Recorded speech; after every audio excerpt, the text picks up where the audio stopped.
The first time Amara saw her dead mate again, she was standing beside his brother. The royal hall had been dressed in mourning silver for 3 years running, but tonight the grief felt heavier than stone. 300 candles burned in rows along the marble columns. Their light turned the faces of the court, pale and wavering, like people standing inside a dream they could not wake from. A carved effigy of Prince Kieran stood at the far end of the hall, taller than any man, cold as memory. Wearing his ceremonial armor and the ghost of a face Amara still saw sometimes when she closed her eyes, she stood at the front of it all, with a crown on her head and another man's ring on her finger. Alpha King Soren stood beside her, close enough that his shoulder nearly touched hers, not touching. He never touched her in public unless she reached for him first. That single rule had been one of the silent agreements between them since the first week of their marriage. Unspoken, never negotiated, simply observed. The way wolves observe the edge of another's territory. The court called their marriage cold. Some of the older nobles whispered that she was a queen in title only, that the true mate bond she had once shared with Kieran had left her too broken for anything real. They were not entirely wrong. They were not entirely right, either. The priest's voice rose over the candlelight. May the lost crown Alpha rest beneath the moon. May his wolf run free in silver fields where no war can reach him. The broken signet was lifted in 2 gloved hands. The ring that had once belonged to Kieran, recovered from the site where his cloak was found, where the blood had soaked into 3 days of snow. The ring that had been cracked in half. Near the moon court seats, Lady Vespera knocked, did not look at the signet the way the rest of the court looked at it. She did not look at it with grief, or with the careful blank expression of political neutrality.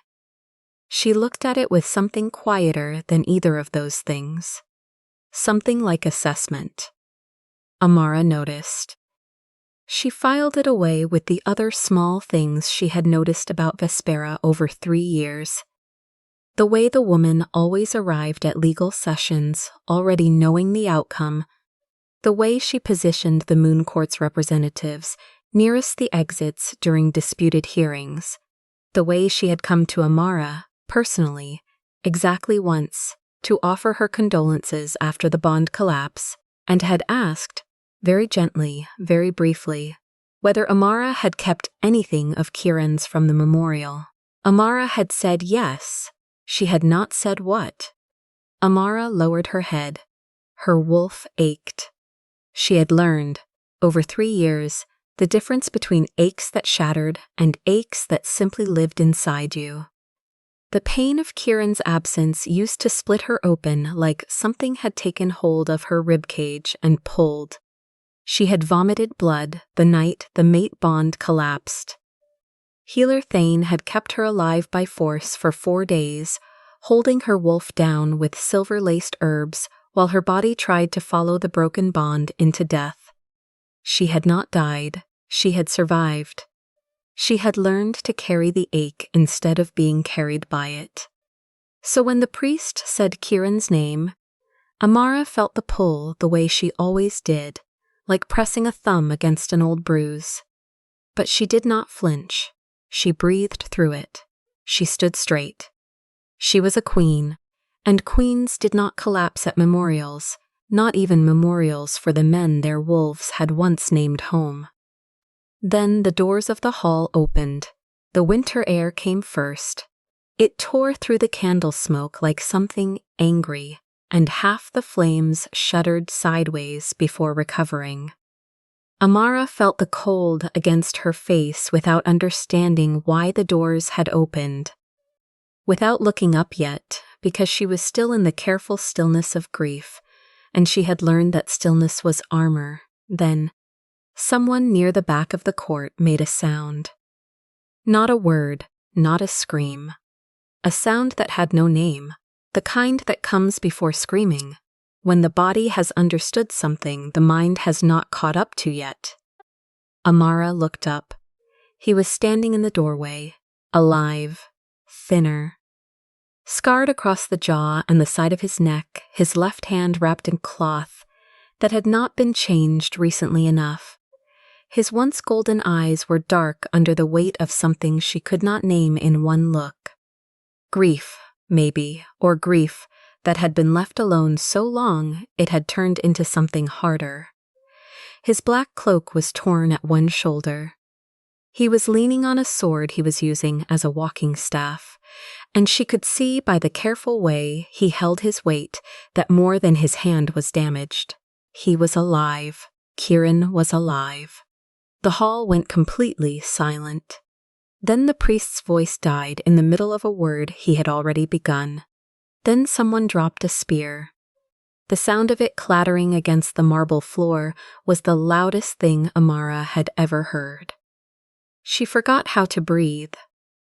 Not in a way that was romantic or soft or anything she might have imagined before, in the years when she used to lie awake and think about what she would do if someone told her he had not died. She forgot to breathe the way a person forgets when the world stops making sense around them. Her lungs simply did not receive the message, because every nerve she had was screaming one single word upward through her body from the deepest place inside her, from the wolf who had been sleeping in her chest for 3 years under layers of grief and duty and careful survival. Mate. The recognition tore through her so violently that her knees buckled without her permission. She caught herself on the edge of the ceremonial rail. Across the hall, Kieran's head snapped toward her. His gaze moved in a single, terrible line, from her crown to her face, from her face to the ring on her hand, from the ring to Soren standing beside her. The grief in his expression twisted into something colder as it moved through that sequence, as if each detail were a wound being opened one after another. You mourned me. His voice was rough, broken, still the same underneath the roughness, still carrying the same low timbre she had memorized years ago without meaning to. She heard it the way you hear a song you thought you had forgotten, not as something new but as something recovered. Then his gaze locked on Soren, and married my brother. Soren had moved without Amara noticing. He was one step forward and slightly in front of her, not shielding her precisely, not claiming her, simply positioned the way a man positions himself when he is trying to be ready for something he cannot predict. His wolf had risen. She could feel it at the edges of her awareness, the way she could feel weather changing, a slow, building pressure, controlled with effort. But Soren did not answer with claim. He looked at Amara instead, only Amara. Tell me what you need. 4 words. She had heard those 4 words in different forms many times over 3 years, always quiet, always without demand. And every time she had understood that Soren meant them, that he was not performing patience, that he actually wanted to know what she needed, and would actually let her need it without asking for anything in return. She had no answer for him tonight. She had no answer for anything tonight. Because Kieran took one step into the hall, and the old mate bond did not simply stir, it detonated. The scar tissue around the broken bond tore wide open, and every nerve Amara owned lit up with the kind of pain that is indistinguishable from recognition. She tasted copper at the back of her throat. Her wolf surged upward and then stopped, shaking, caught between something ancient and something wrong. Then something impossible happened. The place on her wrist, where Soren had never forced her to complete a mark, where the skin had simply stayed unmarked across 3 years of shared meals and shared silences and small, steady kindnesses, warmed. Not violently, not like the mate bond, like something that had been quietly burning for a long time without her permission.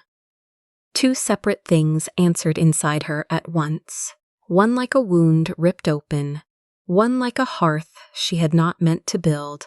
Kieran saw her flinch. His face went from cold to pale to furious in the space of a single breath. "She is mine." The words cracked through the hall like alpha command. Not a statement. An invocation. The kind of claim that carries wolf law in it, that makes the air around the speaker feel compressed, that forces the wolves of every person in the room to respond with something between submission and alarm. Soren's wolf rose behind him. Not silent anymore, not invisible, but Soren did not lunge, he did not claim. His claws were visible, and his wolf was fully present, and the space between him and his brother had gone dense with something that could become violence in an instant. And Soren stood still. He looked at Amara. She heard in the silence between his words and hers what he was not saying. She understood, watching his face, that he was terrified, not of Kieran, not of civil war or legal challenge, or the way the court was already turning toward both of them, like a single blade finding its angle. He was terrified of her, of what she was feeling, of whether any of the 3 years they had built together could survive the man standing in the doorway. "Tell me what you need," he said again. "Quieter, just for her." The court wanted a queen returned to her first bond. The council was already whispering about succession. Kieran wanted the woman he believed had betrayed him, and Soren loved her enough not to pull. Amara looked between the man fate had given her and the man choice had built beside her. Then the candles behind Kieran burned blue, just for a breath, a single pulse of something cold and wrong in the flame, a color that morning candles had no reason to make. No one else seemed to see it, except Vespera. Amara caught it in the edge of her vision, the way the woman's gaze moved, not to Kieran's face, not to Soren, but to the candles themselves, tracking the blue as it pulsed and faded. Not with surprise, with the focused attention of someone confirming that something happened on schedule. Amara saw it, and understood in that moment that her dead mate had returned. But the bond that came back with him was not entirely what she remembered. Something had been done to it. Something was wrong. The night that followed was the longest of Amara's life, since the night the bond had first collapsed. And that was a comparison she made with for what that original night had cost her. Healer Thane came within the hour. He was a compact man with gray at his temples and the permanent frown of someone who has spent decades watching people lie to themselves about how badly they are hurt. He examined Kieran in the private healer's wing, with Amara permitted to wait in the corridor outside, which she did, standing with her back against the cold stone wall and her hands folded at her waist, in the posture of queenly composure. She had spent 3 years learning to hold under pressure. Soren stood at the far end of the corridor. They did not speak. They had learned across 3 years, when words would help, and when words would only take up space, that silence was managing better. This was silence's territory. Everything between them felt like a raw edge tonight, something that had been covered carefully with cloth, and was now uncovered by Kieran's return, and neither of them was ready to look at it directly. Lady Maris found Amara halfway through the 2nd hour. She came quickly, without ceremony, and stood close without touching the way she had learned to do years ago, when she understood that Amara's grief expressed itself best without hands on it. "He is real," Maris said, low and careful. Not a shade, not an illusion. The guards confirmed his heartbeat and his shift. "He is real, Amara." "I know. Then what are you thinking about?" Amara turned her head slightly toward the closed door. "The candles," she said. "The ones behind him, when he walked in." Maris went quiet. They burned blue, Amara said, just for a moment. She did not say what she knew about blue flame in the context of wolf law. She did not need to. Maris had been educated alongside her. Maris knew the same things she knew, that blue flame in the context of mate bonds was not natural, that it appeared in the old texts only in 3 circumstances, and that one of those 3 circumstances was forbidden magic. Maris said nothing, but she stayed. When the door finally opened, Thane came out alone. He looked at Amara in the way he always looked at her when he had something to say that she was not going to enjoy hearing. With his mouth pressed flat and his eyes carrying everything he was choosing to organize before speaking. "He is alive," Thane said. "Severely malnourished, scarred across 17 identifiable points of trauma, suffering from what appears to be extended silver herb exposure and something I cannot identify yet in the wolf bond scars." He paused. Amara waited. "The bond scars on his chest," Thane said.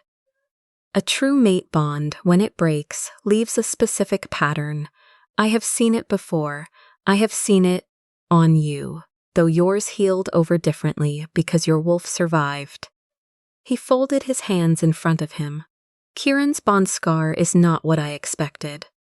"How is it different?" Amara asked. "A bond that broke and healed would look like scar tissue over a wound. What he has looks like scar tissue over a wound that someone has partially reopened and then resealed, multiple times." Thane's voice was level, clinical, carrying the weight of something he had not finished understanding yet. "I need more time with him before I can tell you what that means, but I will tell you this much." He met her eyes. One of the bonds present in this situation has been touched by magic, not created from nothing, not entirely false, poisoned. Amara heard Soren move at the far end of the corridor. She did not look at him. She kept her eyes on Thane and said very carefully, "Can you tell which one?" Thane did not answer immediately. That itself was an answer. Captain Elian was waiting at the end of the corridor when Thane went back inside. He was Soren's guard captain, a broad-shouldered man with the particular stillness of someone who has spent years learning to read a room before entering it. He had served Soren since before the succession, and he had never, in 3 years, given Amara reason to distrust him. He said, low and direct, "My lady, I want to formally request that Prince Kieran be placed in secured chambers. Not healer's custody, guard custody." Amara looked at him. "He is injured," she said. "He is also the returned Crown Alpha with a legal claim that could fracture the kingdom," Elian said. "I am not suggesting he be treated as a prisoner. I am suggesting we do not leave variables uncontrolled while we do not yet know what we are dealing with." She understood the logic. She also understood that placing Kieran in guard custody tonight would look, to every pack representative who heard of it by morning, like Soren imprisoning a rival. "No," she said, "but I want your eyes on his corridor, quietly." Elian held her gaze for a moment. "Quietly," he agreed. He moved away. She watched him go and thought that Elian's instinct was not wrong, only premature. The danger was not Kieran himself. The danger was what someone had built around him. She needed to find out who. The moon court arrived at dawn. Lady Vespera Noct led them personally, which Amara noted the way she noted anything that seemed designed to communicate power through unnecessary display. Vespera was tall and dressed in the white and silver of her station, her dark hair wound back with what appeared to be effortless precision, but never actually was. She had been the head of the moon court for 11 years, and in those 11 years she had made it her purpose to expand the court's authority into every legal gray area that wolf law provided. She had never liked Amara. More accurately, she had never liked Amara's habit of reading legal texts before attending legal hearings. Vespera invoked first mate precedence before the court had even fully assembled, before Kieran had been moved from the healer's wing, before anyone had eaten or slept or been given time to understand what was happening. The invocation was delivered in the formal language of mate law, dense with ritual phrasing, but the meaning was not obscure. If a first mate bond could be confirmed to still exist between Kieran and Amara, then the political marriage to Soren could be challenged as invalid. If the marriage could be challenged, Soren's claim to stability through that alliance weakened. If Amara refused to submit to Moon Court authority in resolving the bond question, she could be declared bond unstable, a designation that would remove her right to speak in her own hearing and place her reactions on display as evidence without her testimony. The court divided within the hour. Border Pack representatives who had always resented Soren's succession were already moving toward Vespera's position before she had finished speaking.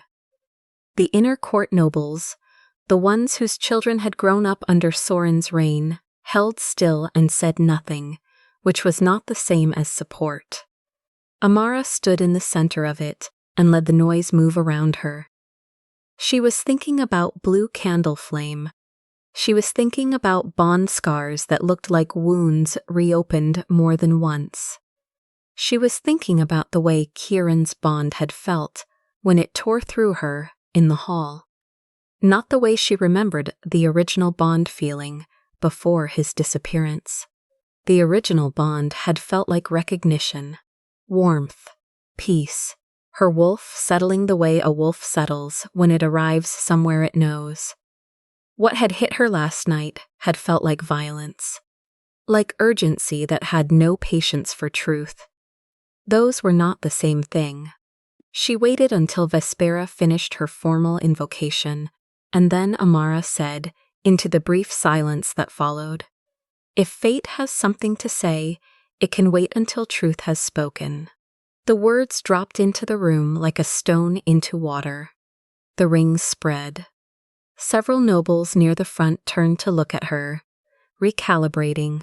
Vespera's expression did not change, but her eyes sharpened, and Amara understood, looking at the woman across the formal assembly floor, that the challenge was not only beginning. It had been in progress before any of them had arrived.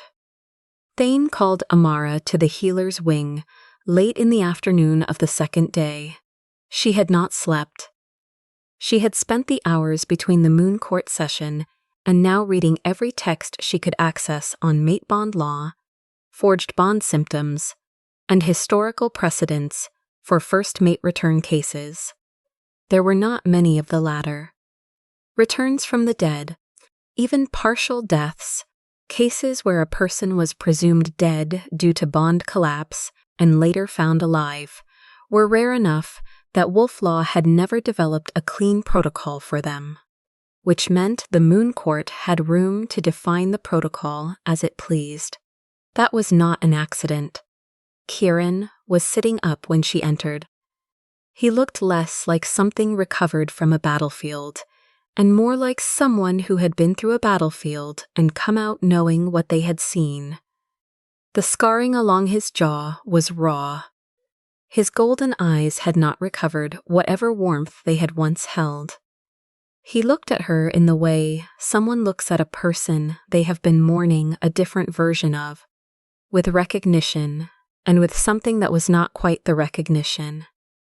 She sat across from him. He said nothing. She said nothing. The silence lasted long enough that the candle on the table between them had burned down one visible notch before he finally said, "I waited for you." His voice was low. She heard the years in it. Not accusation yet, though it was coming. Just fact. The bare terrible fact of it. "I know," she said. "I felt the bond," he said. "I felt you grieving, and then I felt it change. I felt you building something else. With him." She did not correct the direction of his pain, she said. "What do you remember about the captivity? A hesitation. Small but present. Enough, he said. Tell me something specific. He looked at her. Something moved behind his eyes that she could not read. The room had no window. They used silver herbs to keep my wolf down. They showed me images of the court, of the memorial, of you in the wedding dress. Who showed you? Another hesitation. I never saw their faces. Amara held that.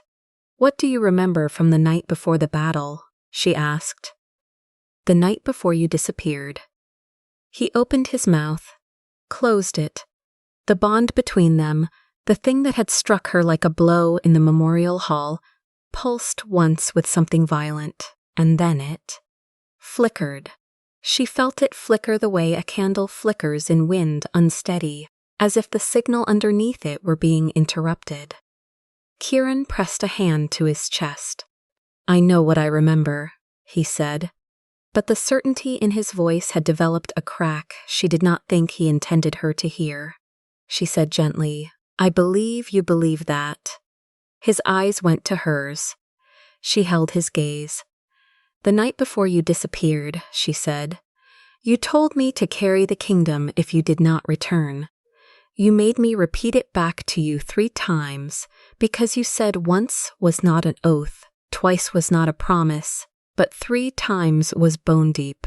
Do you remember what you called it? He was quiet for a long moment. The wolves rule, he finally said. Her chest ached. He remembered that. Whatever had been done to him, it had not taken everything. Kieran, she said, something is wrong with the bond. Not wrong in the way broken things are wrong. Wrong in the way, she searched for the word. In the way altered things are wrong. Thane sees it in your bond scars. I felt it in the memorial hall. What came back with you is not a lie, but I do not think it came back untouched. He stared at her. She watched the war move across his face, the fury that wanted to tell her she was wrong, that the bond was proof enough, that his suffering proved her obligation, and underneath the fury, something more honest and more frightened. He did not answer her, but he did not tell her she was wrong. She found the papers 3 days later. She had not gone looking for them. She had come to Soren's study with the captivity records. She had spent the night organizing, wanting to cross-reference the date ranges with moon court movement logs. And the desk had been unlocked, and the papers had been sitting in the top drawer. And Amara had opened the drawer because the captivity records needed somewhere to rest while she reached for the map on the desk, and then she had seen the words at the top of the first page. Annulment papers. Unsigned, dated 3 days after Kieran's return. She stood very still for a moment. Then she picked them up and read them completely, because Amara had never in her life stopped at the top of a document when the bottom of it mattered. They were precise, legally complete, prepared with care that indicated time spent, not impulsive drafting. The language was formal, but the intent was readable between every line. A clean exit, constructed so that Amara would not be subject to the shame of a contested annulment, so that she would have a door that opened outward. Soren had built her a door, without asking her if she wanted one. She was still holding the papers when he came into the study an hour later. He stopped when he saw her face. He was very good at reading her face. He had spent 3 years learning it, which she had noticed, and had never remarked upon, because remarking upon it would have required her to acknowledge what it meant that he had been paying such careful attention. Amara, tell me, she said. Tell me your exact reasoning. He crossed to her slowly. Not the way someone approaches when they are bracing for a fight. The way someone approaches when they believe they might deserve the fight and intend to stand still for it. If the bond is real, he said, if it is what Vespera claims, if Wolf Law decides you belong beside him, I wanted you to have a way out that did not require the court to destroy you while they debated the question. She looked at him. You built me a door, she said. Yes. Through a wall you erected without asking me whether I wanted the wall. He was quiet. Soren. Her voice was not angry. It was something quieter and more difficult than anger. You do not get to abandon me in the name of respecting me. He flinched. She watched it move through him, the way the words landed where they were aimed. I thought, he said after a moment, that having the option was better than not having it. Having the option that you selected for me is not choice, she said. It is a different kind of cage. The bars are kinder. The door opens instead of locks. But you are still the one who built it, and you built it without asking me what I needed. She set the papers down on the desk between them. What I needed was for you to tell me. To sit across from me and say, Amara, I am frightened. I am making plans because I do not know how to be in this without managing it. I needed you to be honest. He looked at the papers. I was afraid, he said, that if I told you how much He stopped. Started again. I was afraid that if I told you the truth of what I felt, it would pressure you, that it would be another form of claim. Silence is also a form of claim, she said. When you take yourself away before I have had the chance to choose whether to keep you, the study held them both in it. Outside, somewhere in the distant wing of the palace, a wolf howled once and went silent. Soren said, I love you, not as though it were easy. Not as though it had been waiting neatly for the right moment. As though it had been sitting behind his teeth for 3 years, and the pressure of it had finally exceeded whatever careful structure he had built to contain it. Not as your husband, he said. Not because the treaty required it, or because the marriage made it the obvious thing. I love you because of who you are across every ordinary day. Because of the way you read Wolf Law in the morning before the court is awake, and the way you remember the names of every guard on the South Watch, and the way you told me once that grief is not the absence of love, it is love that has nowhere left to go. He paused. I learned how you take your tea after Memorial Days, he said. I did not ask. I watched for a year, and then I started having it ready before you asked for it. I never told you that was what I was doing. He looked at the desk.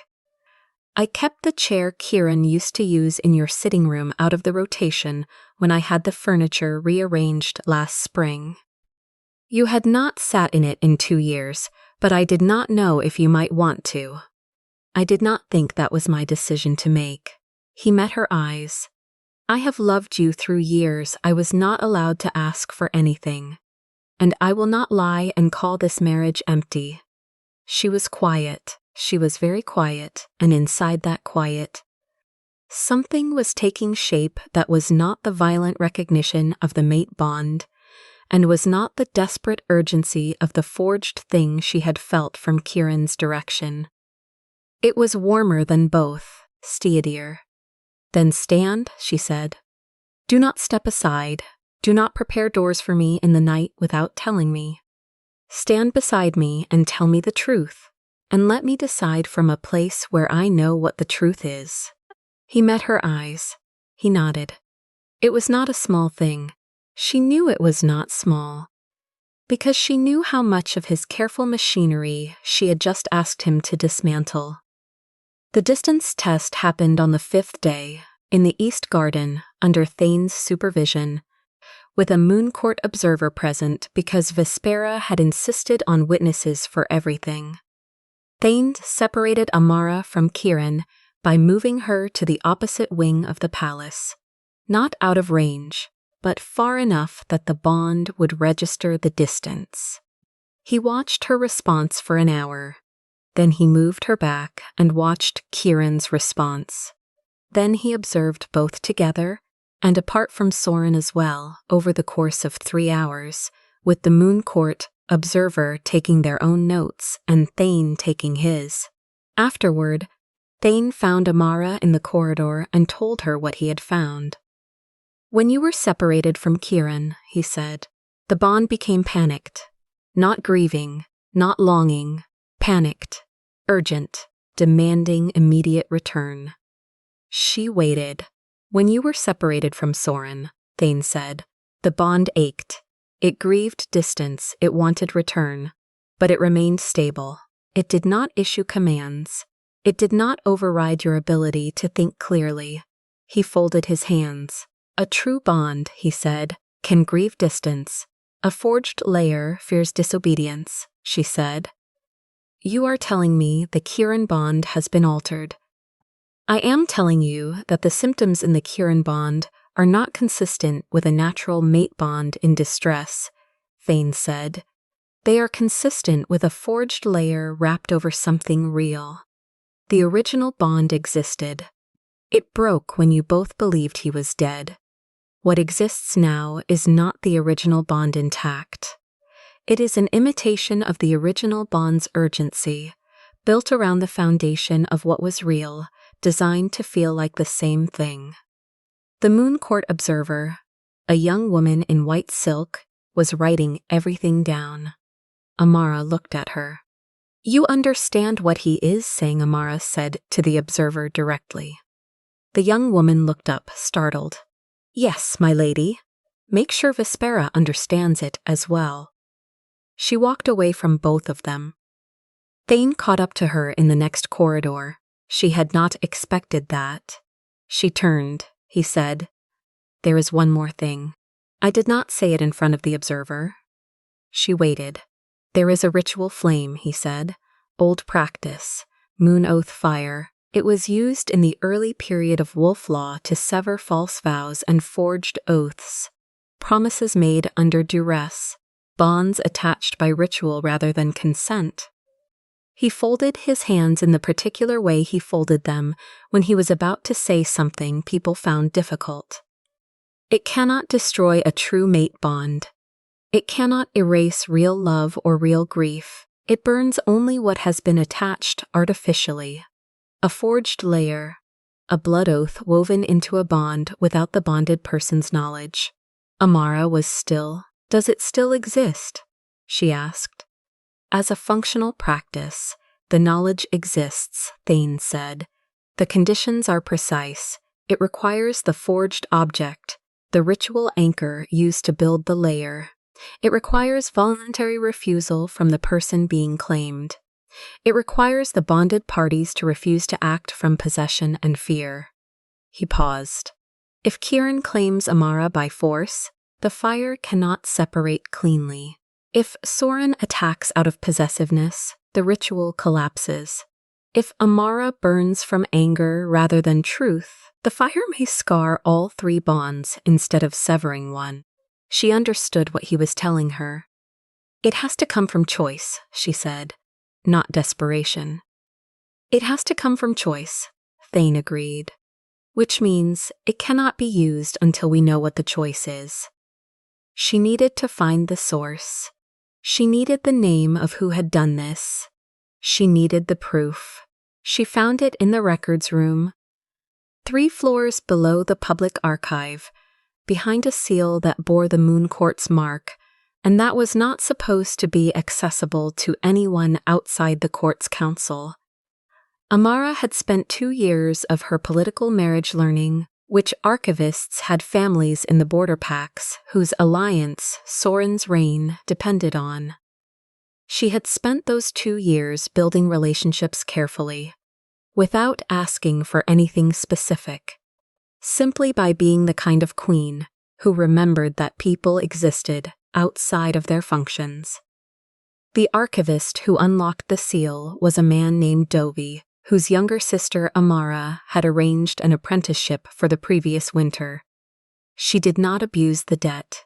She simply asked, quietly, whether the Moon Court records from the year of Kieran's disappearance might have ever been cross-filed with the prison records from the eastern border holdings. Dovey was quiet for a long moment. Then he unlocked the door. The records inside were not hidden. They were simply organized in the way that things are organized when someone expects that most people will not know what they are looking at. They used the formal language of moon court administration, dense and cross-referenced in a way that required familiarity with the internal notation system to parse. Amara was familiar with the notation system. She read for 4 hours.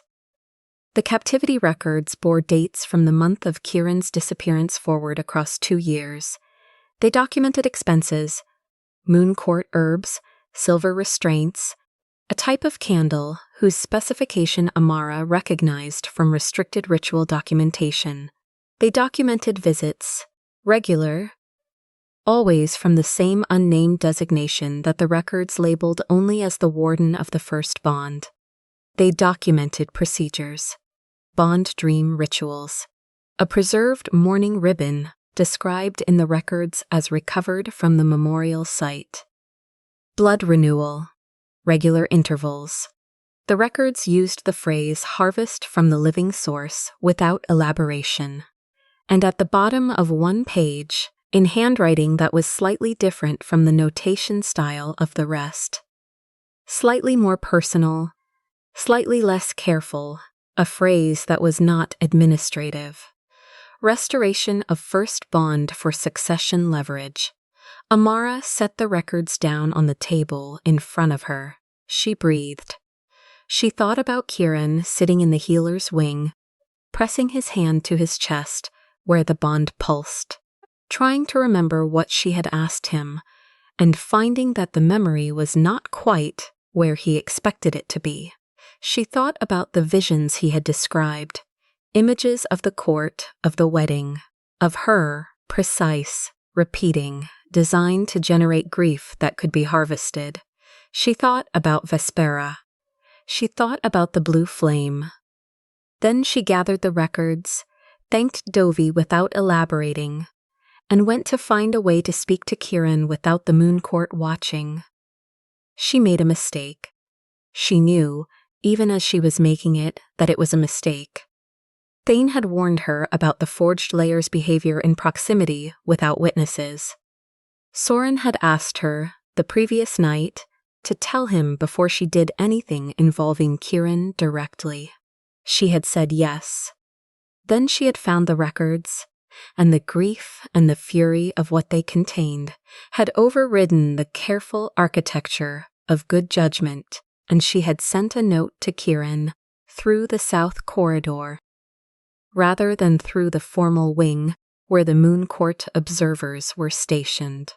The moon garden was the place she had chosen because it was theirs, had been theirs, once, in the years before the battle. She had not been back to it since Kieran's disappearance. She had avoided it deliberately, the way you avoid a room where something happened. And tonight the avoidance felt less important than the need to speak to him outside of formal walls. Kieran was already there when she arrived. He looked better than he had in the healer's room. Not well, not yet, but upright, and present in himself in a way the injury and the bond cheos had been suppressing before. He was standing at the edge of the garden's low stone wall, looking at the dark below, and he turned when he heard her. "You came," he said. "I found the records," she said. "I needed to tell you without observers writing it down before you had time to understand what it meant." She told him. She told him about Dovey, and the seal, and the 4 hours of reading, and the phrase at the bottom of the page in slightly different handwriting. He listened. He was very still, the way he had always been still when he was processing something that required his whole attention. She was watching his face when it happened. She did not feel it coming. One moment he was standing at the edge of the stone wall, still, listening. The next moment the forged layer surged. She felt it like a pressure change, like the air in the garden being compressed from all directions. And Kieran crossed the distance between them in 2 steps, without seeming to decide to. He stopped with his hand against the stone wall beside her face. Close, too close. She did not step back, she held still. His eyes were not his own in that moment. She had known Kieran's eyes for years before his disappearance. Golden, steady, carrying the particular directness of someone who looked at difficult things without flinching. What she saw now was his eyes with something else layered over them. Something that wanted her in a way that had nothing to do with love and everything to do with claim. "Kieran," she said. His breathing was unsteady. "I know," he said, rough, through his teeth. "I know, he stopped. He stepped back, 1 step, then 2. He pressed both hands flat against the opposite wall and stood with his head lowered, breathing with effort, fighting something she could feel in the air between them even now. "I am sorry," he said. The horror in his voice was real. Whatever the forged layer was doing to him, his reaction to it was still his own. "It is not you," she said. "It is the layer. You stopped. I almost did not." "But you did." He looked up at her. She saw the man she had known underneath the damage, frightened, not of her, but of what had been built into him without his consent. "I need you to understand what was done to you," she said again, quieter now. "Before the Moon Court hearing. Because Vespera wants that thing inside you, on display in front of every pack in the kingdom." She left the garden before Vespera's observers could note how long the meeting had lasted. She did not tell Soren that night. She intended to. She sat at the window of her rooms and composed the sentence twice in her mind, and both times it came out wrong. Too managed, too careful, the words arranging themselves in the shape of someone trying to explain a mistake without fully owning it. So she set it aside, telling herself she would find the right words in the morning. She would not find the right words in the morning, because by morning, 2 of Vespera's observers had already filed a report noting that the Queen Consort had met privately with the returned prince in the South Garden after nightfall. Soren was already in the corridor outside her rooms when she woke. He did not accuse her. That, somehow, was harder.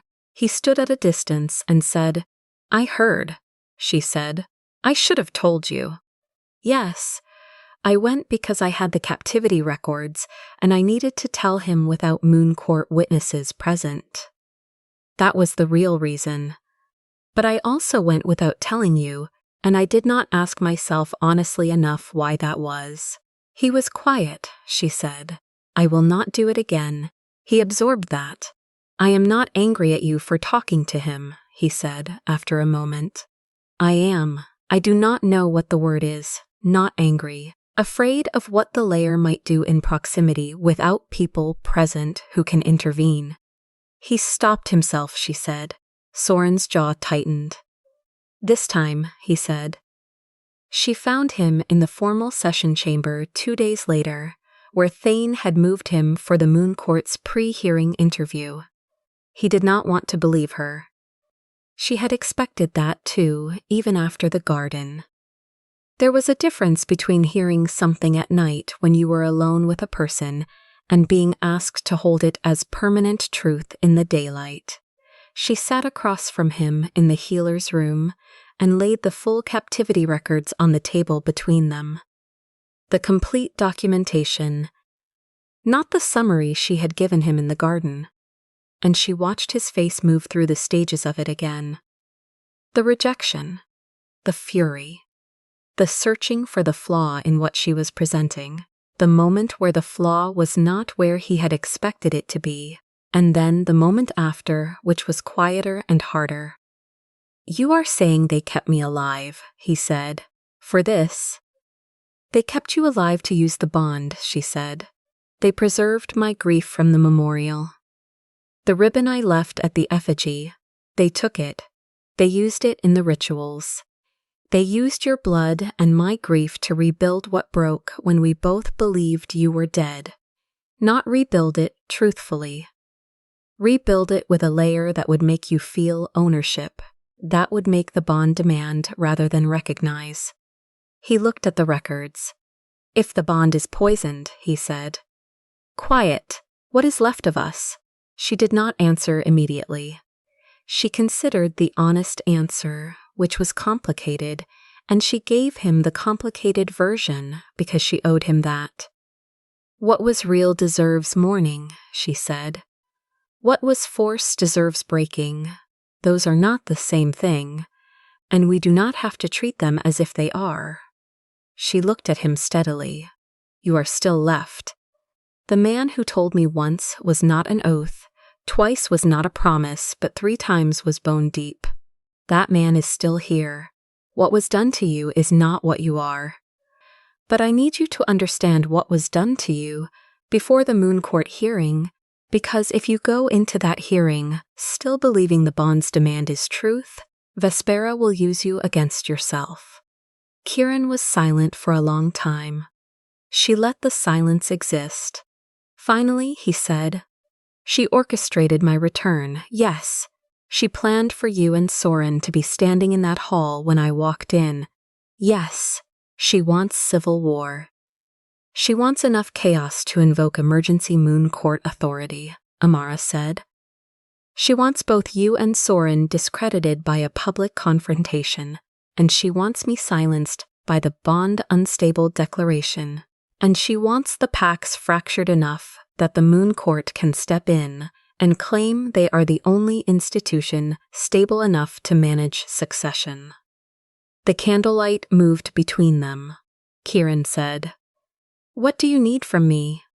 It was, she noticed, the same question Soren had asked in the memorial hall.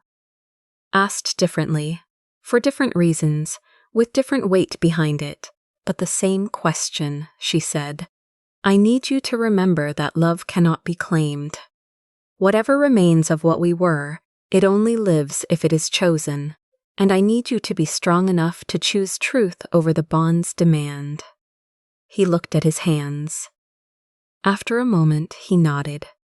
Captain Elian was waiting outside the chamber door when she left.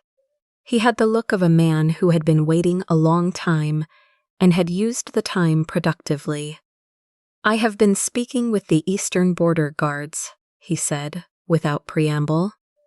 3 of them recognized the Moon Court herb suppliers who visited the holdings in the year of Kieran's disappearance. They are willing to testify.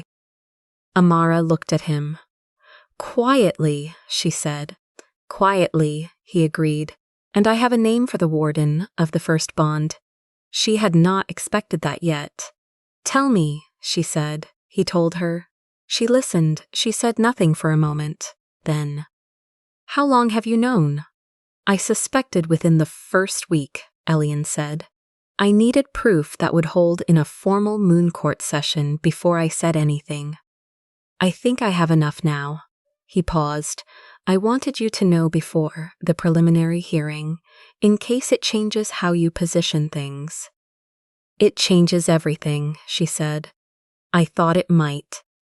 She looked at him with the particular respect she had for people who moved carefully and arrived with the right things at the right time. Elian, she said, thank you. He gave a short, precise nod. My job is to keep this kingdom from burning down, he said. It appears that job requires better legal documentation than I originally trained for. Lady Maris testified at the preliminary hearing 2 days before the formal Moon Court assembly. She was not supposed to be called. Vespera had not included her in the witness list. But Amara had spent her political marriage learning how to read wolf law carefully, and she had found the provision that allowed the queen consort to call character witnesses to a bond dispute that directly affected her right to speak. She called Maris.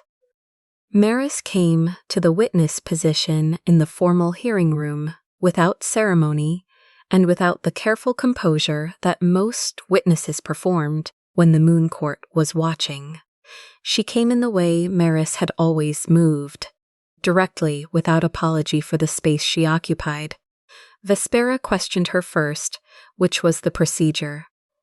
The questions were pointed and wrapped in formal language, but the shape of them was not obscure. Vespera was building toward the suggestion that Amara had accepted Kieran's death too readily, that the speed with which she had agreed to the political marriage, 4 months after the bond collapse, indicated something, that a true mate bond, genuinely broken, would have left Amara incapable of forming any other attachment for longer than that. It was a legal argument built on top of ignorance about what bond collapse actually did to a person. Maris waited until Vespera's final question, which was phrased as a leading suggestion that Amara had begun healing from the bond loss very quickly. Then Maris said, "I held her hair while she vomited blood from bond collapse. I sat beside her for 4 days while Thane kept her wolf from following the broken bond into death. Do not call survival betrayal." The hearing room went silent. Several of the pack representatives had been in motion, shifting, restless, inclined toward Vespera's framing. After Maris spoke, the motion stopped. Vespera said, carefully, "That is a personal account, not legal testimony." "It is direct witness testimony from a person who was present during the event in question," Maris said, with the particular patience of someone who has read the same wolf law texts as the person they are contradicting, which is precisely what legal testimony is. Amara looked at her hands in her lap. She breathed through what Maris's words had done to the room. She breathed through what they had done to her. On the night before the formal Moon Court assembly, Soren came to her rooms. Not to the sitting room. He knocked at the door of the inner chamber, which he had not done since the first year of their marriage, when they were still learning the architecture of their shared life. She opened the door. He was not wearing formal dress. He looked like himself, the version of himself she had come to know across 3 years of mornings before the court woke up, of late nights with records spread across the table, of the quiet space inside the kingship, where he was simply a man trying not to fail the people depending on him. He said, "I need to tell you something before tomorrow, not as a king, not in a legal context, before all of it." She let him in. He stood in the middle of the room, and she saw him organize himself the way she had seen him organize himself, before saying things he was not sure of. Not because he doubted the things, but because he was precise about words and did not want to say the wrong ones. "I will not fight him for you," he said. "I want to. I will not. Not because I cannot, and not because I do not want to be the man who has you, but because you are not a war prize, and anything I win by defeating him is not you. It is only the appearance of you under coercion." He met her eyes. "If you choose me, it will not be because I survived your past. And if you choose him, or if you choose neither, if you choose yourself alone in whatever form that takes, I will not make my loss into another cage for you." She was quiet, he said. "I meant what I said in the study. I am telling you now in a place where it requires nothing from you, where there is no legal record and no court watching, because I want you to know it is not a performance. What I feel for you is not strategic. It is simply mine, and I am finally choosing to stop hiding it because you told me that my silence was also a decision made over you, and you were right, and I am done making decisions over you." She said, "I know you love me, Soren." He absorbed that. "I have known for some time," she said. "I did not know what to do with knowing it. I did not know whether choosing you was something I was allowed to do, or whether it would only be me choosing convenience, choosing safety, choosing the man who was already there. I did not want to choose you out of grief." She looked at him steadily. "I want to choose you out of truth," he said. "Then choose tomorrow, when truth has had its hearing." She nodded. He left. She stood at the window for a long time afterward, watching the courtyard below where two guards she knew by name were doing their rounds in the cold, and she thought about bond law and grief and the difference between a destiny and a decision. The formal Moon Court Assembly convened at noon. The great hearing hall held representatives from every major pack. The Moon Court Council occupied the elevated tier behind Vespera's position. Soren and Kieran both stood on the floor of the hall, separated by the width of the witness circle. Amara stood in the center. Vespera opened the formal session. She spoke about mate law with the fluency of someone who had spent decades learning to weaponize it. She spoke about the sanctity of first bonds, about the moon's authority over succession, about the danger of a queen whose bond allegiance was divided between two royal wolves. She invoked the emergency moon court authority provision and the bond unstable declaration in the same breath, making clear that if Amara refused to answer the formal question of which bond she acknowledged, she would be removed from the proceedings as a witness. The pack representatives were watching. The inner court nobles were watching. Amara was watching Vespera's hands. She had learned, across years of formal hearings, that people who are performing authority keep their hands very still because stillness reads as control. People who are managing fear grip things, the edge of a document, the hem of a sleeve, the spine of a formal register. Vespera's right hand at her side was gripping the edge of her white formal robe. She was afraid of something. Amara filed that away. Then Vespera produced the object she had been building toward. She held up Kieran's altered royal signet, recovered, she said, from where he had dropped it in the memorial hall, placed in Moon Court custody for legal safekeeping. Beside it, in a sealed glass vessel, a mourning ribbon, dark silk, old. Amara recognized the ribbon. She had tied it herself 3 years ago at the base of Kieran's memorial effigy. Someone had taken it from the memorial.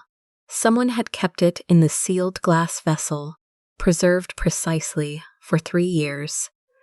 The cold that moved through Amara was not surprise. She had known this was coming because she had read the records, because she had connected the ritual documentation to the objects described therein. But knowing and witnessing were different things, and she let herself feel the full weight of it.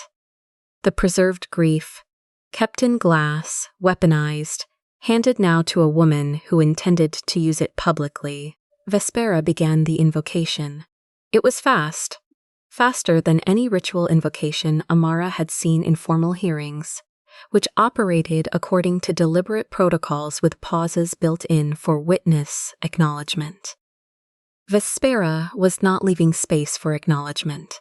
The ritual language moved with urgency, with the particular speed of someone who knows that, if the listeners understand what they are hearing, they will object before the thing is complete. Amara had read the relevant texts. She understood what she was hearing. She looked at Kieran. His wolf had surged. She saw it in the way his spine straightened, the way his hands went to his sides in the posture of control that was beginning to fail. The bond from his direction flared, violent, possessive, laced with the particular urgency that Thane had described. Not grief, not longing, but demand. The forged layer, responding to the ritual feed, commanding. Soren's wolf rose in answer. She felt it from across the hearing circle. The controlled, carefully managed pressure of 3 years suddenly given permission to exist at full volume. His wolf did not surge the way Kieran's did. It roared, slow and heavy, like a landslide beginning. The pack representatives were standing. Some of them had wolves near the surface. She could feel it in the room. The way 30 wolves in various states of readiness created pressure even when they were not shifted, even when they were standing in human form in a formal hall. It was the sensation of being in a room with a storm that has not yet decided which direction to move. Civil war was not a metaphor in this moment. It was approximately 60 seconds away. Amara stepped into the center of the witness circle. She did not raise her voice. She did not need to. "Look," she said. Just that word. The command in it was not alpha authority. She did not have that. It was something older, the authority of someone who has stood at the center of a room and decided that the room will hear them whether it wants to or not. "Look at what is happening to the bond." She pointed at Kieran. "He cannot choose. The bond is choosing for him. That is not fate. That is a ritual object and a forged layer, and 3 years of my preserved grief being weaponized by a woman who needs chaos to claim authority." She turned to the pack representatives. "You came here to witness a mate bond dispute. Watch what you are actually witnessing," Vespera said. "The queen consort does not have the right to. Under Wolf Law, Section 43, Clause 9, Amara said. The person at the center of a bond dispute has the right to speak before legal conclusion is reached. You have not yet reached legal conclusion. I am speaking." She turned back to the hall. "A bond that demands blood before truth is not fate," she said. "It is a leash." The word landed in the room the way she intended it to. She turned to Thane, who was standing at the edge of the witness circle. "The consent test," she said. "Please explain it in full for the record." Thane stepped forward. He was brief. He was precise. He explained. In the specific language of wolf bond medicine, that a natural bond strengthened in the presence of truth and voluntary choice, and grew calmer when the bonded person spoke honestly from agency. He explained that a forged layer grew more violent when it was obeyed from fear, and weaker when the bonded person refused to act without evidence. He explained that moon oath fire, in the presence of the correct conditions, could sever a forged layer without touching the true bond underneath, if one existed. And he said what the conditions were. Vespera's hand gripped her robe tighter. Amara looked at Kieran. He was fighting the bond. She could see it in him, the shaking, the effort, the way his jaw was set against the demand that was not his will and not his love, that was something external wrapped around something real and screaming to be obeyed. She saw the man beneath it, the one who had sat across from her in the healer's room and asked what she needed, and she asked him now with her eyes to be that man for exactly the next 60 seconds. "Kieran," she said, quietly, for him. He looked at her. "What you feel right now is not yours," she said. "What was ours, what was real, does not feel like this. You know that. You know the difference." The forged layer roared. She saw him refuse it, not dramatically, not with a gesture or a declaration. He simply stood still, the way you stand still against something that is trying to move you, with all of your weight placed deliberately against the current. And then he spoke. "I remember loving you," he said. His voice shook. "I do not remember owning you." He raised his scarred hand, the one that bore traces of the blood used in Vespera's rituals, and he pressed it against the forged signet that Vespera had brought to the hearing. He cut his palm. His blood fell over the altered signet, over the ritual marks burned into it, and the bond magic within it shrieked. There was no other word. The pack representatives heard it, even without wolf bond sensitivity. It moved through the room like a frequency at the edge of perception, and then the forged layer's connection to the signet began to fracture. Vespera stepped forward. Soren stepped between her and the witness circle. He did not touch her. He did not claim Amara. He looked at the hall. "I will not win her by defeating her past," he said. His wolf subsided from war readiness to stillness. He lowered his claws, and he looked at Amara, and he waited, which was the bravest and most difficult thing she had ever watched anyone do. Amara crossed to where Vespera had set the sealed glass vessel. She picked it up. The ribbon inside was exactly as she remembered it, dark silk, the knot she had tied herself still intact. 3 years of her grief preserved in glass for this moment. She held it in both hands, she said. My grief was not consent, she said. My marriage was not theft, she said. And my heart is not a battlefield for your law. She opened the vessel. The moon oath fire rose without a torch.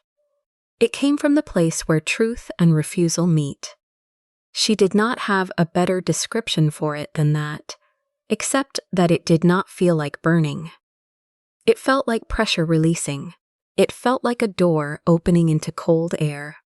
The flame moved through the hearing circle. It did not touch Soren. It moved around Kieran, not through him, touching only the edges of what had been forged, and she felt that distinction the way you feel a surgeon working.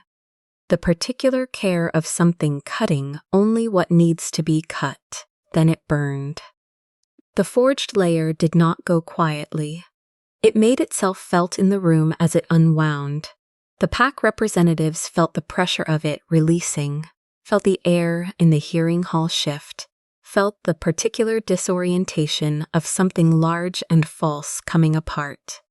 Kieran dropped to one knee, not in collapse, in the way a person drops when a weight they have been carrying, without knowing it is suddenly gone, and the body has to recalibrate its balance.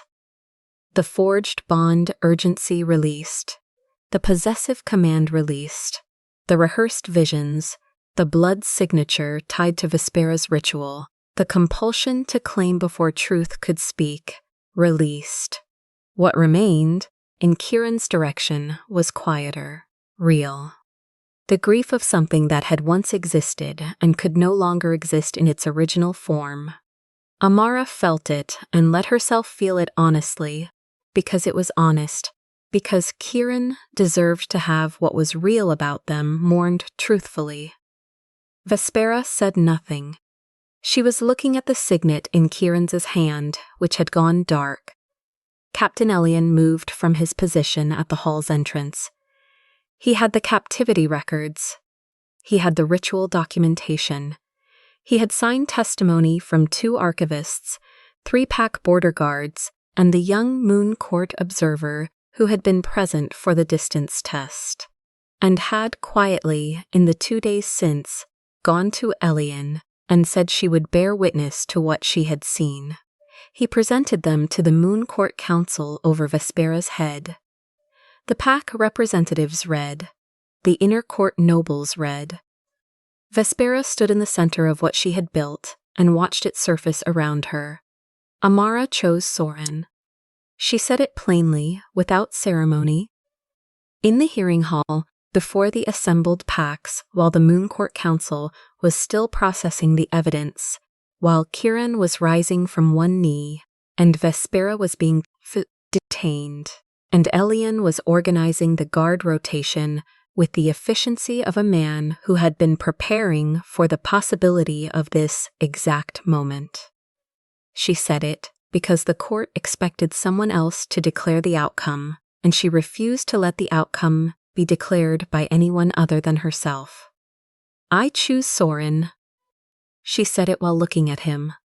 Not because Kieran is unworthy of what we were, she said, for the hall and for Kieran both.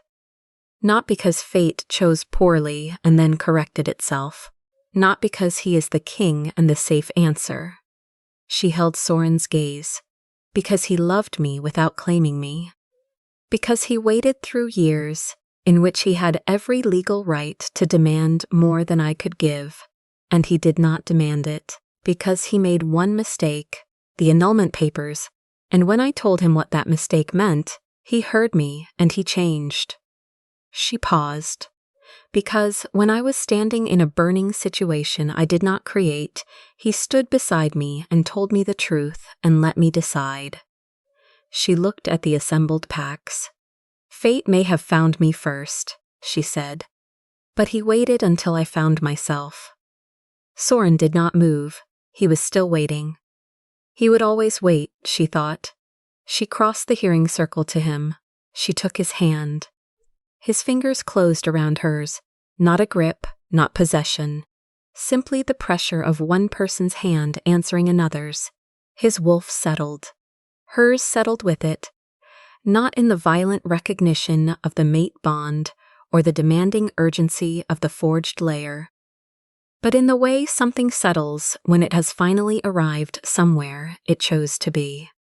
The chosen bond completed quietly. No thunder, no light, no spectacle. Just warmth, moving through her from where their hands touched, slow and steady and true. Vespera was tried by an independent council of pack leaders and healer witnesses over the course of 2 weeks following the hearing. The charges were specific. Forged mate bond magic, unlawful captivity of Kieran, attempted succession manipulation, incitement to civil war, abuse of Moon Court authority. She was convicted on all counts. The Moon Court was stripped of its emergency authority over mate law. The bond unstable declaration was reformed to require independent healer review and the full testimony of the person at the center of any bond dispute. The Moon Court could no longer invoke succession authority without pack council review. The person at the center of a bond dispute was given the right to speak first. Not last. Kieran left the capital before the trials concluded. He came to Amara once before leaving, not to the formal rooms, not in the presence of the court, just to the moon garden in the early morning, which had been their quiet place years ago, and now was simply of a garden that both of them had memories in. He said, "I came back wanting the life they told me was stolen." She let him say it. "I spent 3 years in a room with no window being shown a version of events that made me into a man who had the right to be furious," he said. "And then I walked into that hall and found out the version was not entirely wrong and not entirely true, and I did not know how to hold both things at once." He looked at the garden. "I am going to learn," he said. "What is left of me after the forged layer? Whether the original bond can become grief and then become something else. Whether I can be a man again without needing to be the crown alpha who was owed everything that was taken." She said, "You were always more than the bond." He said, "I am going to find out if that is true." She grieved him in that moment, the way she had not allowed herself to grieve before, not as death, which was the grief she had carried for 3 years, but as release. The grief of something real that had been real, and that had ended, and that deserved to be acknowledged for what it was before she let it go. He left the garden. She stood in it alone for a while. Then she went back inside. Soren did not celebrate. He never had, much. He asked her the evening after the formal conviction whether she wanted time before returning to their shared rooms. She said yes. He accepted. He moved his things back to his original chambers without making a production of it, without asking how long, without marking time in any way that communicated expectation. He simply made space for what she needed. 3 weeks later, she came to him, not in the way things happen in stories, not with declaration or spectacle or the language of finally and always. She knocked at his chamber door in the early evening, and he opened it and she said, "I would like to come in." He stepped aside. She sat at the table by the window where he kept his records and his maps, and the small organizational chaos of a man who ran a kingdom and thought better when things were slightly disordered around him. She had spent 3 years learning the geography of his desk. She knew which stacks were actively being worked and which were archived. She knew where he kept the notes he took when he was thinking, separate from the formal documents. She said, "Tell me something true." He sat across from her. He said, "I would like to build something with you, not the treaty, not the alliance, something that is actually ours." She said, "I think we already started." He looked at her. She looked back. The chosen bond between them was a quiet thing. It always had been, it always would be. Not lightning, not the violent recognition of something decreed by fate. Warmth. Steady, growing. He reached across the table. She put her hand in his. Neither of them said anything for a long time after that, and the silence was not empty. 1 year later, a young wolf woman came before the formal court. She was 19. She had been bonded to a man she feared, and wolf law in her home territory said a confirmed mate bond could override her objections to the match. She had traveled to the capital to ask the queen. She had heard in the border territories that the queen had done something to wolf law at its root, that a bond could no longer claim what a person had not chosen. The court went very still when she asked the question. The way courts went still when they were waiting to see which version of the answer they would get. Amara stood. Beside her, Soren did not speak for her. He had learned, over the course of a year, to trust the silence between her thoughts and her words.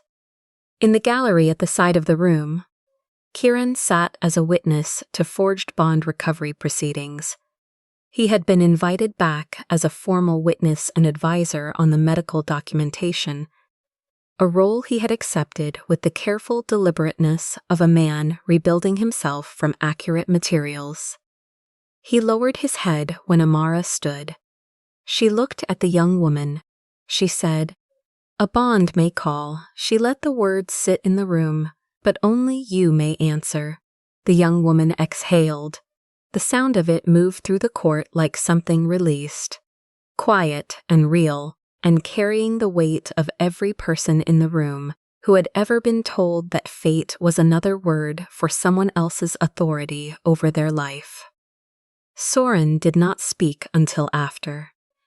When the formal session ended and the young woman was being directed toward the new council Maris had established for bond dispute testimony, he came to stand beside Amara. She reached for his hand. He was already reaching for hers. They did not make a spectacle of it. They did not need to. Outside the windows of the formal court, the winter was ending. Spring came slowly in the mountain territories, not all at once, not with fanfare, but in small increments that accumulated until one morning you looked at the courtyard and realized the cold had been retreating for weeks and the warmth was already here, already present, had been present long enough to count. That was how it happened. Not in an instant. In the long, deliberate work of choosing the same thing every day until it became what you were. A bond may call, but only you may answer, and